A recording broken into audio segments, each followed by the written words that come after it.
Today we're going to do a tutorial on how to make a sphere, a cube, a cylinder, and a black hole shape in a 3D grapher. Okay, so let's get started with the sphere because it's pretty easy to graph. To come up with the formulas of 3D graphs, it's usually useful to think about the 2D version of the shape. So let's draw a circle.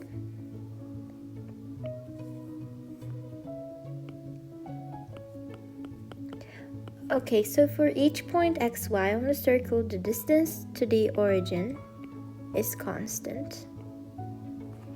So in this case, x squared plus y squared equals 4.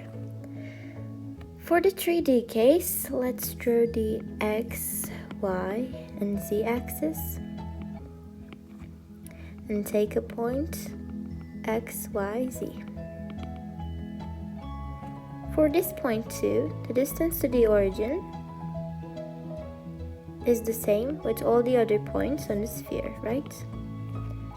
So if we do the Pythagorean theorem twice here, we get x squared plus y squared plus z squared equals 4. So this is the formula for our sphere. Let's press the button and see the shape. Like this. Now let's do some experimentation on this formula and see what happens as we increase the powers of x, y, and z.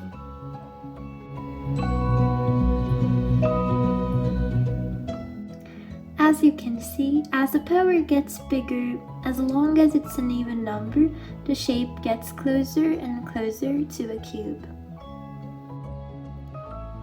Now let's think about how we can graph an infinitely long cylinder, like this.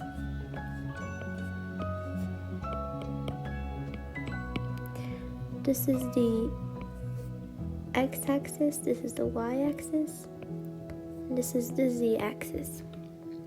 As we can see, as the cylinder is infinitely long, the length z can take up any value for a given point on the xy plane. So for this specific point xy, z can take all values.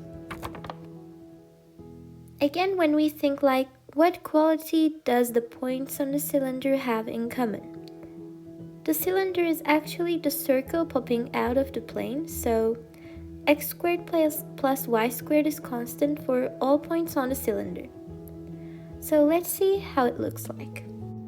Alright, I have written the equation x squared plus y squared equals 4, and this is the infinitely long cylinder.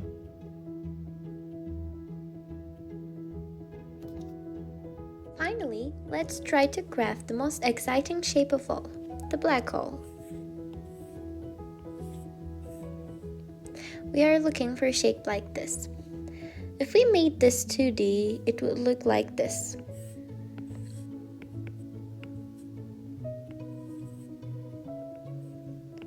This is the line y equals x, and this is the line y equals negative x. And these two lines are the solution set for the equation x squared equals y squared, right?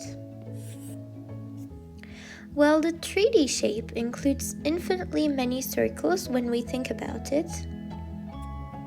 This is a circle, this is a circle, this is a circle. And there are infinitely many circles. And as z grows linearly, this is the z direction. As z grows linearly, the radius also grows linearly. So z and the radius are actually directly proportional. So instead of writing x squared plus y squared equals r squared, we can write x squared plus y squared equals z squared.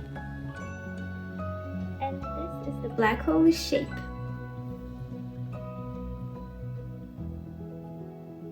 Again, let's just play with the equation a little and see what we get. I'll just make the power of z 4 instead of 2. Yeah, so this is more of a wormhole. It's great, isn't it?